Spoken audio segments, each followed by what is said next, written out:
Je vais le rapprocher un peu, mais je veux bien. Voilà, mon intention ce soir, c'est de vous proposer un temps pour préparer effectivement nos cœurs à ce que vous allez vivre autour du 8. Vous donner aussi des repères autour de cette question d'être artisan de paix dans notre quotidien, de nous préparer à la rencontre, et de vous donner aussi des repères qui peuvent vous servir dans votre quotidien, en tout cas qui me servent, j'espère qu'ils vous serviront aussi. Et puis de rentrer effectivement dans cette thématique de la paix. Et puis mon intention aussi, c'est d'essayer de vivre avec vous ça déjà ce soir. Donc effectivement, moi je vais vous parler à partir de deux espaces. En fait, je suis effectivement formatrice en communication non violente. Je pratique donc la CNV, que je pratique depuis une vingtaine d'années, et pour lequel j'ai fait le choix d'en faire mon activité professionnelle depuis plus de 10 ans. Et puis aussi, je ferai aussi le lien avec ma foi. Voilà, la CNV est une approche laïque. Et en même temps, quand j'ai l'opportunité d'être dans un espace comme ici, j'ose expliciter plus clairement les liens que je fais entre la CNV et ma foi, comment la foi me permet de lire la CNV d'une certaine manière, et aussi comment la CNV a vraiment enrichi ma foi et ma manière de vivre ma spiritualité.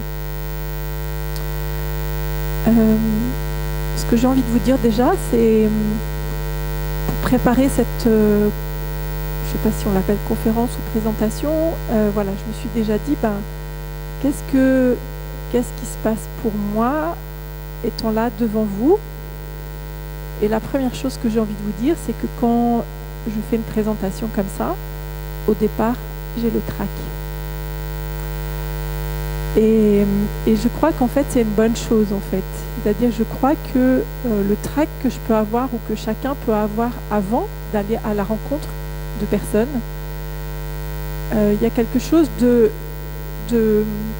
d'accepter que dans la rencontre, il y a quelque chose d'imprévisible qui va se passer. Je suis très touchée, j'étais touchée que tu parles des béatitudes tout à l'heure, parce que je suis très habitée en ce moment par la première béatitude qui est « Heureux les pauvres de cœur, le royaume des cieux est à eux ». Et j'ai l'impression que si on ne vit pas celle-là, on ne peut pas vivre les autres.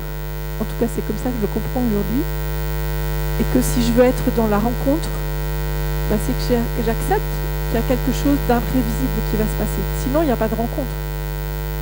Donc, même si je suis là au micro et que vous êtes là, oui, bien sûr, je me suis préparée au sens où je sais ce que j'ai envie de vous partager.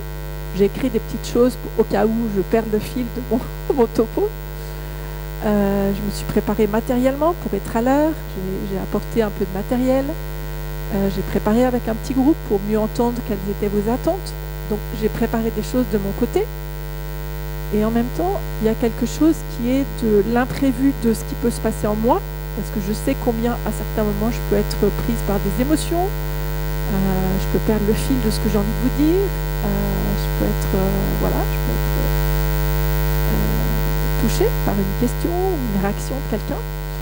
Et puis, si je veux être en relation avec vous, si je veux vous rencontrer, même si là, tout de suite, je ne vous donne pas la parole, même si j'aimerais le faire, j'accepte qu'il se passe aussi quelque chose en vous que je ne peux pas prévoir à l'avance et qu'il va se passer quelque chose entre nous que je ne peux pas prévoir à l'avance. Et j'avais vraiment envie de commencer par ça parce que pour moi, je me rends compte combien parfois on a tellement l'habitude de dérouler notre truc qu'on a prévu et il me semble que si on veut qu'il y ait une rencontre, ça suppose qu'il y ait de l'espace pour ça. Je ne sais pas si ça vous parle, mais en tout cas, c'était ce qui était présent pour moi quand j'ai préparé. J'ai envie de vous parler ce soir je vais mettre en lien ces deux questions de préparer la rencontre et être artisan de paix. Et je vais vous le proposer avec 3 temps. Le premier temps, paradoxalement, j'ai envie de commencer par préparer la rencontre avec soi et être en paix avec soi. Alors c'est paradoxal pour des gens qui vont accueillir des milliers de gens la semaine prochaine, mais j'ai envie de commencer par vous en fait. La deuxième chose, c'est la rencontre avec l'autre. Comment je peux préparer mon cœur dans la rencontre avec l'autre, avec un autre. Et comment je peux être artisan de paix dans cette relation. Et puis le troisième, qui me paraît quand même évident aussi, c'est comment tout ça, c'est habité ou, traversé par la question de la relation avec Dieu et d'être artisan de paix aussi dans ma relation avec Dieu. Et j'ai envie de commencer par la relation avec soi, parce que il y a quelqu'un avec qui vous vivez longtemps et je vous souhaite de vivre encore longtemps avec cette personne, c'est vous-même. Et je me rends compte que c'est pas si facile d'être en paix avec soi et c'est pas si facile d'être vraiment à la rencontre de ce qui nous habite vraiment, de ce que Dieu a mis en nous aussi. Alors, pour vous parler de ça, j'ai apporté ce bonhomme pour symboliser en fait ce qui se passe à l'intérieur de nous, à l'intérieur de chacun d'entre nous, à chaque moment.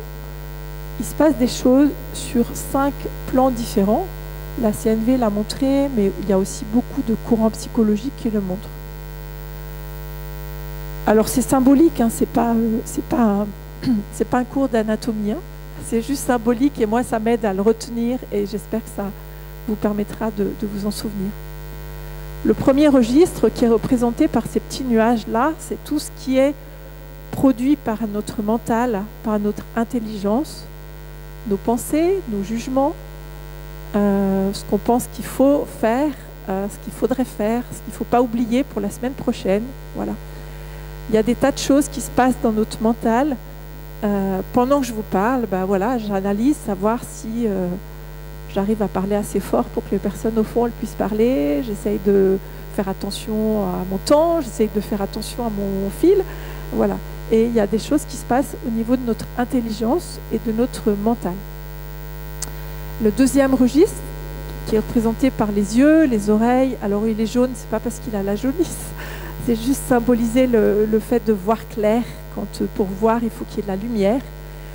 Et c'est ma capacité à voir, à entendre et à observer. Voilà.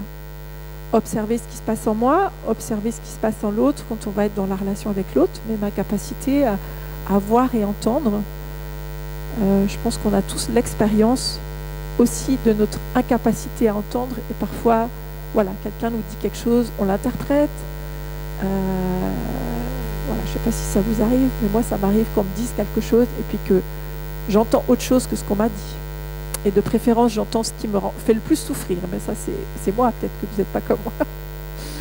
Le troisième registre, qui est symbolisé par le cœur, c'est pas que le cœur, c'est le registre des sentiments, c'est tout ce qui se passe dans notre corps, nos émotions, ce qui se passe dans notre cœur, ce qui se passe de joyeux, ce qui se passe de triste. On est traversé par de la fatigue, par de la joie, par de l'excitation, par de la colère, par de la tristesse, par de l'inquiétude. Voilà. Et c'est tous ces registres-là qui se passent en nous à chaque moment. Voilà, pendant que je vous parle, il y en a peut-être qui sont contents, il y en a peut-être qui sont impatients, il y en a peut-être qui sont fatigués de leur journée. Voilà, on est habité par ça aussi à chaque moment. Et puis, ce registre dont je vais parler beaucoup, qui est représenté au niveau du ventre, c'est pour symboliser l'énergie vitale, c'est le registre des besoins fondamentaux, j'expliquerai un petit peu plus tout à l'heure. Symbolisé par le bleu aussi, c'est vraiment la source de vie en nous, c'est l'énergie vitale en nous qui cherche à se déployer, mais je vais essayer de vous l'expliquer un petit peu plus. Et puis le vert, quand il y a de l'eau, ça verdit. Le vert, c'est ma capacité à agir, ma capacité à faire des choix, ma capacité à faire des demandes et à me mettre en action. Et en fait, si vous regardez ce qui se passe à l'intérieur de vous, ce qui se passe dans nos échanges, tout ce qu'on dit, tout ce qu'on fait se dit à travers ces 5 registres. Et en fait, ça a un impact sur nous. Ce que j'ai envie de vous dire, c'est que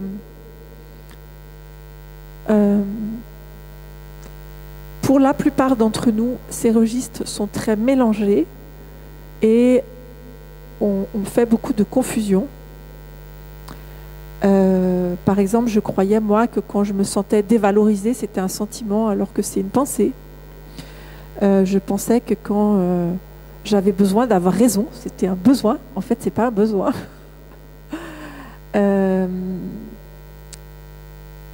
J'interprète parfois des choses et je crois que c'est une observation alors qu'en fait c'est une généralisation ou une interprétation. Et en fait, pour la plupart d'entre nous, on mélange beaucoup ces registres-là. Et que pour moi, apprendre à les démélanger, ça redonne un espace de clarté intérieure. J'ai envie de dire, le Seigneur a mis en chacun d'entre nous des compétences pour vivre ces 5 registres, des capacités. Et en fait, c'est dommage de ne pas les utiliser au service de la rencontre déjà avec soi, mieux se connaître, et la rencontre avec l'autre.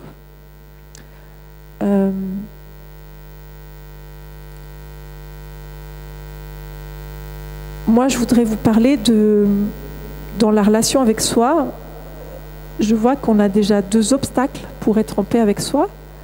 Le premier, c'est de ne pas accepter, de ne pas accueillir pleinement l'ensemble de ce qui se passe en nous. Par exemple, à certains moments, la semaine prochaine, peut-être que vous allez avoir des jugements sur vous, sur d'autres serviteurs ou sur des personnes qui arrivent. Et que peut-être le réflexe sera de dire « Ah non, ça c'est mal de penser ça. Je ne dois pas penser ça. » Voilà. Et j'espère qu'à la fin de cette soirée, vous aurez plus d'outils pour voir comment vous pouvez accueillir qu'à un moment donné, il y a un jugement qui vous traverse et qu'est-ce que vous pouvez en faire pour être artisan de paix avec le fait qu'on a des jugements. Un deuxième endroit où je me rends compte que souvent, on a du mal à s'accepter soi-même, c'est que, par exemple, on a du mal à accepter l'ensemble des sentiments qui se passent en nous.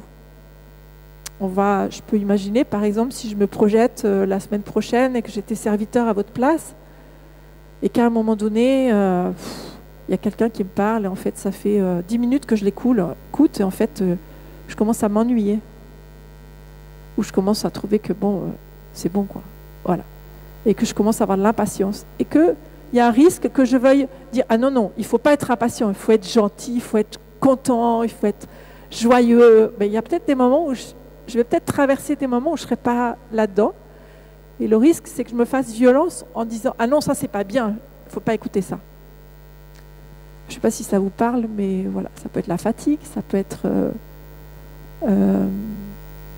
l'inquiétude, ça peut être...